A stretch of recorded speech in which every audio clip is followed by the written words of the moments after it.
Hi guys, there were so many recipes I wanted to try from this month's BBC Good Food, including this really decadent crispy pork belly, but before I could indulge in all that, I made this healthy but hearty vegetable soup, which was a lot more hearty than heart attacky, and it was so delicious. I'm definitely going to be making it a lot during winter.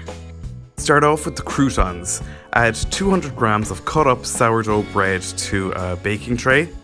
Then sprinkle over a tablespoon of caraway seeds, about a half a teaspoon of sea salt flakes, drizzle over a couple of tablespoons of olive oil, toss everything together and transfer to a preheated oven at 180 degrees Celsius for 10 to 15 minutes until they are crisp and golden.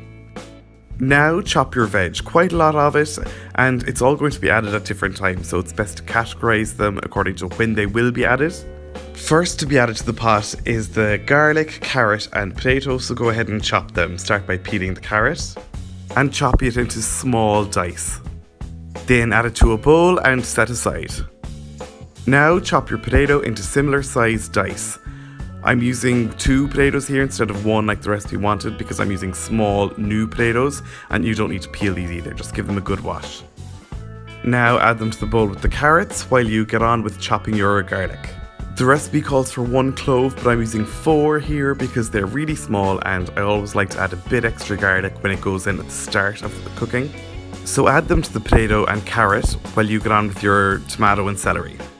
I have 100 grams of cherry tomatoes here that I'm just going to halve, and add them to a second bowl. Then I'm going to chop up 1 stick of celery and add that to the bowl with the tomatoes. Now take 200 grams of cauliflower and cut it into florets and add it to a third bowl. Now take 150 grams of white cabbage leaves, roll about half of them into a fat cigar shape, and just start thinly slicing it in order to shred it. You could use a slicer attachment of a food processor for this as well, but why dirty it for such a small amount? And add it to the cauliflower. By now the croutons should be ready and nicely, lightly golden and really crunchy. If you just listen. Nice. Now add another couple tablespoons of olive oil to a large saucepan over a medium heat. Once it's hot, add your first bowl of garlic, carrot and potato and stir and cook for 5 minutes until it's a little soft. Now go in with your second bowl of cherry tomatoes and celery, plus 600 milliliters of vegetable stock and 1 400 gram can of chopped tomatoes.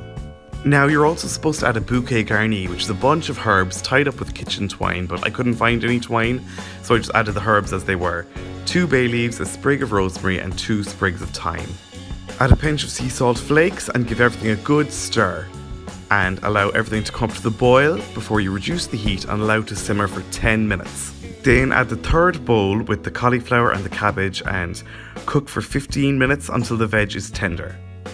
Then add 1 teaspoon of Worcestershire sauce. This would normally be the only non-vegetarian ingredient in the soup because it usually contains anchovies, but I'm actually using a vegetarian brand, so just be a little careful if cooking for veggies. Next, the recipe required 2 teaspoons of mushroom ketchup. Now I don't know what that is or where to find it, so I'm just adding 2 teaspoons of tomato ketchup.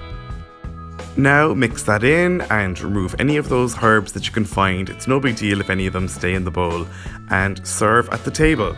Now scatter over the croutons and enjoy. This really is so satisfying to anyone and would really please any vegan.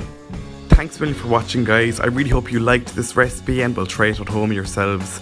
If you did like the recipe, click the like button below and click the subscribe button to subscribe to my YouTube channel.